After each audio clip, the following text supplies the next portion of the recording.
Cordial saludo, mi nombre es Carlos Rodríguez Contreras, estudiante del programa de Sociología del curso de Estudios de Género de la Universidad Abierta y a Distancia. La agenda para la intervención del día de hoy es la siguiente: presentación del tema de exposición, delimitación del contexto, contenido y realización de la exposición y referentes bibliográficos. El presente exposición lleva como título Impacto de las prácticas discursivas en la configuración de las subjetividades de género y se realizó a partir de la información recolectada y analizada en el ejercicio etnográfico de la fase 2, denominada Matriz Bitácora Personal, y de la fase 3, que consistió en la realización de 3 entrevistas estructuradas a diferentes miembros de la comunidad. En la delimitación del contexto, digamos que en este caso las 3 personas entrevistadas residen en la ciudad de Bogotá, cuentan con un nivel educativo de educación profesional, laboran en el sector público, sus edades oscilan entre 27 a 41 años, pertenecen a los estratos socioeconómicos 3 y 4, o sea, medio y medio alto, y no se identifican con ningún grupo étnico o racial. El objetivo de este trabajo es dar respuesta a 2 preguntas planteadas. La primera es: ¿cuál ha sido el papel de los dispositivos sociales en la configuración de los mandatos culturales heteronormativos dominantes de género? Y el segundo, ¿cómo se relacionan los dispositivos sociales con las prácticas discursivas constantes de violencias, tanto físicas y o simbólicas, en la reproducción de las condiciones binarias y desigualdad de género? Para dar respuesta a la primera pregunta partimos de varias categorías. La primera es la pertenencia a un grupo étnico.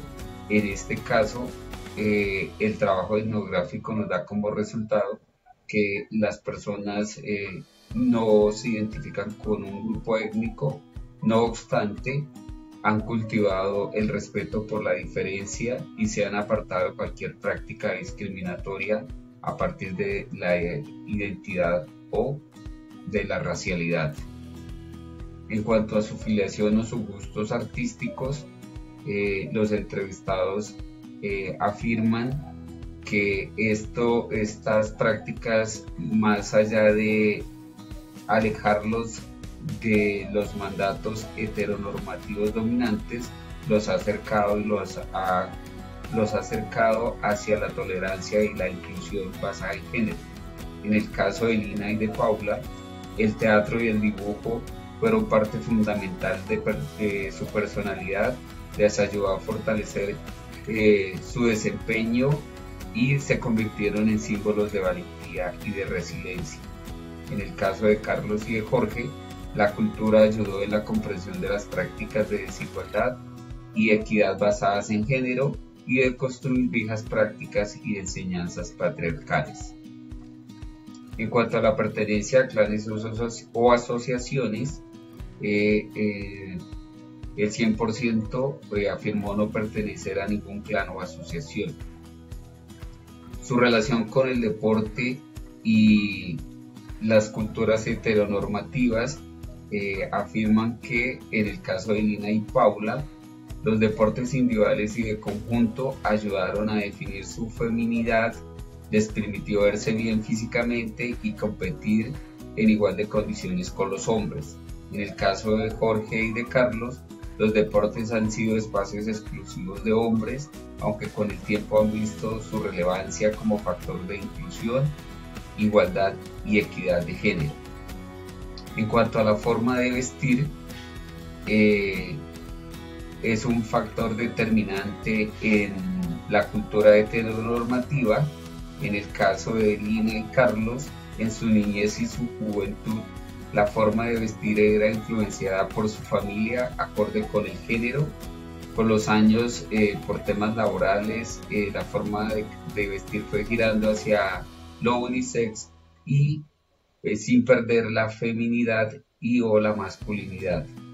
Para Paula, pues que es la más joven de los entrevistados, la universidad y en sus primeros años de trabajo optó por la formalidad y la elegancia, y con el tiempo se ha ido por la línea de la informalidad, conservando su feminidad. Jorge afirma que es muy básico, muy sobrio, muy masculino, de cabello corto sin usar accesorios. ¿Cuál ha sido la relación con el entorno? Para el 100% de los entrevistados, el entorno ha influenciado de manera significativa en la configuración tanto de su feminidad como masculinidad. En el caso de Lina, tuvo la posibilidad de compartir con mujeres creyentes del Islam, y para Paula visitar zonas rurales habitadas por grupos indígenas y campesinos, lo cual les permitió observar el rol de la mujer y como vivencias que ejemplifican el sistema opresor y discriminatorio que violenta a las mujeres. ¿Cuál ha sido la influencia de los medios informativos?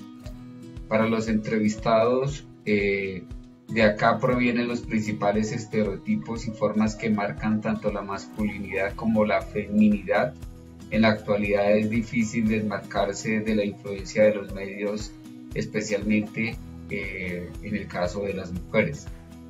No obstante, también recalcan que aún persiste fuerte arraigo por observar series y programas donde se promueven estereotipos, se discrimina, se hace apología de la violencia, del machismo, pero a su vez se han abierto nuevos espacios para las mujeres y para la diversidad sexual.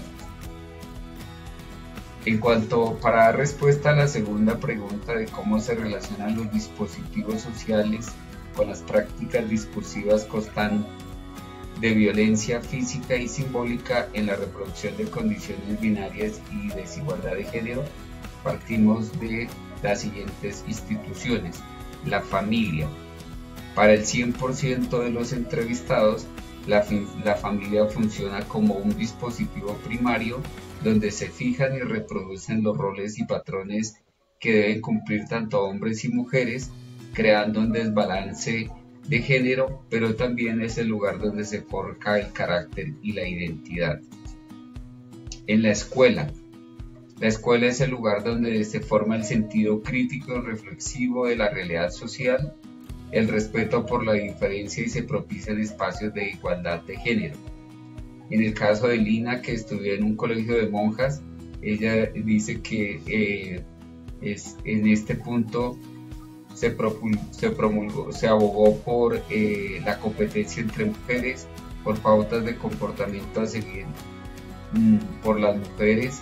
En el caso de Jorge, la escuela lo forjó como ingeniero, donde entre comillas son carreras exclusivamente para hombres, y Paula afirma que su educación básica y primaria y secundaria fue en instituciones tradicionales donde poco se habló de la desigualdad de género y por el contrario se propende por fijar pautas y roles y patrones binarios.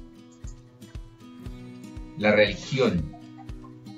El 100% de los entrevistados provienen de familias que profesan la religión católica, pero se han apartado de los discursos y prácticas discriminatorias del catolicismo respecto al género u orientación sexual. Lina dice que le fue inculcado el rol de mujer creyente, respetuosa, de hacer parte de un hogar, sumisa, fiel y con capacidad de perdonar siempre a los hombres.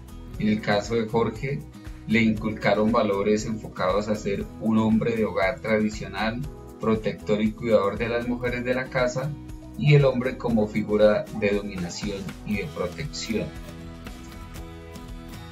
En cuanto a la afiliación política e ideológica,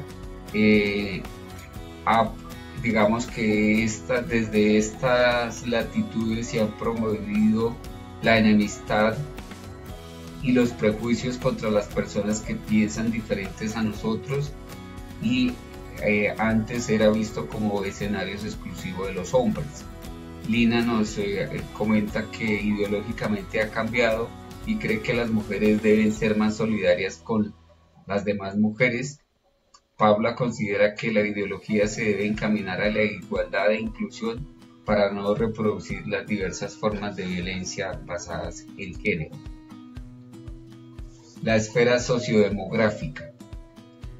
El 100% de los entrevistados coinciden en que la ciudad ofrece mayores posibilidades de acceso a la educación, al trabajo, se estrechan las brechas de desigualdad entre hombres y mujeres, contrario a lo que ocurre en la ruralidad, donde las mujeres son más vulnerables y obviamente son más violentadas. En las familias de estrato socioeconómico bajo, la figura masculina es relevante en cuanto a la toma de decisiones en la recursividad para obtener el ingreso económico, y en las familias con mayores ingresos se aboga por la igualdad de derechos y oportunidades para hombres y mujeres. ¿Cuáles son las conclusiones a partir del trabajo etnográfico y de la propuesta de los referentes teóricos propuestas en este trabajo? La primera es que la identidad de género se construye a partir de procesos de interiorización de las tradiciones culturales y de las prácticas sociales que hombres y mujeres han aprendido y moldeado a través del lenguaje y de las prácticas discursivas, según sus contextos culturales y sociopolíticos. En este punto, Judith Butler argumenta que el género es una construcción cultural en un sentido más amplio y no una mera construcción biológica. En su teoría de la performidad, esgrime la idea que no existe un sexo biológico y un sexo construido, sino que lo único que hay son cuerpos construidos culturalmente, y no existe la posibilidad de sexo natural, porque los acercamientos al sexo siempre están mediados por la cultura y por el lenguaje, tal como lo evidenciamos en el trabajo etnográfico. La segunda conclusión, y de acuerdo con Parra 2020, es que el género se construye a través de prácticas discursivas y de lenguaje, que situados en un contexto sociohistórico, cultural, temporal y espacial, permiten que los individuos se apeguen a lineamientos que regulan discursos de poder que terminan percibiendo como obligatorios. El lenguaje y las prácticas discursivas posibilitan la resignificación y el desplazamiento de los significados, dando origen a nuevos significados, desviando las normas, ejerciendo nuevas prácticas discursivas, brindan la posibilidad de decir algo nuevo sobre el género y sobre el sexo y la identidad. Muchas gracias. Estos son los referentes bibliográficos.